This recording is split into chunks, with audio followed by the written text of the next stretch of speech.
Assalamualaikum warahmatullahi wabarakatuh. Saya, Arya Destian, mahasiswa Pendidikan Kewarganegaraan Universitas Pendidikan Indonesia Angkatan 2018, kelas B, akan menjelaskan tentang teori belajar kognitif sebagai tugas mata kuliah Strategi Pembelajaran PKN.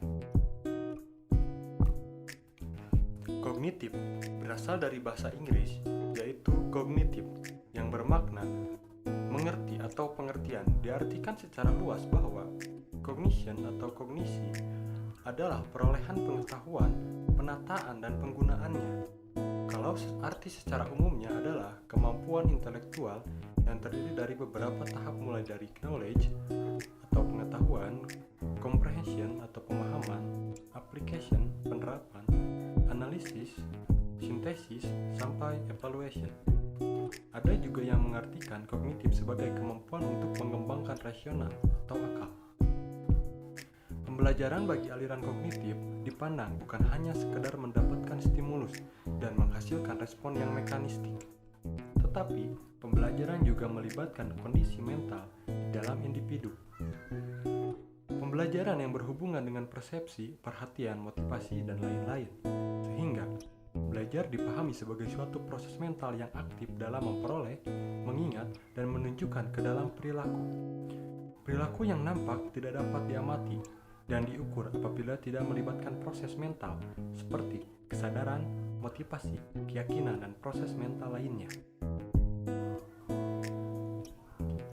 Teori belajar kognitif adalah teori yang menjelaskan proses pemikiran dan perbedaan kondisi mental serta pengaruh faktor internal dan eksternal dalam menghasilkan pembelajaran seorang individu. Apabila proses kognitif bekerja normal, maka perolehan informasi dan penyimpangan pengetahuan akan bekerja dengan baik pula. Namun, apabila proses kognitif bekerja tidak sebagaimana mestinya, maka terjadilah masalah dalam belajar.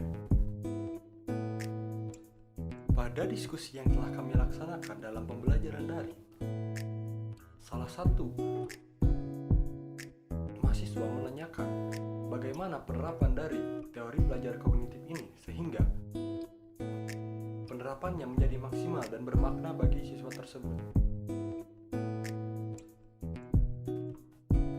Menurut James Ellis Ormrod dalam buku Psikologi Pendidikan, Membantu Siswa Tumbuh dan Berkembang tahun 2009, implikasi teori belajar kognitif dalam pembelajaran adalah dengan cara yang pertama, dorong siswa untuk berpikir tentang materi pembelajaran dengan cara yang akan membantu mereka mengingatnya. Yang kedua, bantu siswa mengidentifikasi hal-hal yang paling penting bagi mereka untuk dipelajari. Yang ketiga, berikan pengalaman yang akan membantu siswa memahami topik-topik yang mereka pelajari. Yang keempat, kaitkan ide-ide baru dengan hal-hal yang telah diketahui dan diyakini siswa tentang dunia. Yang kelima, pertimbangan kelebihan dan keterbatasan dalam kemampuan pemrosesan kognitif siswa pada tingkat usia yang berbeda. Yang terakhir, rencanakan kegiatan-kegiatan kelas yang membuat siswa secara aktif berpikir dan menggunakan mata pelajaran di kelas. Sekian dari saya. Semoga bermanfaat. Terima kasih. Assalamualaikum warahmatullahi wabarakatuh.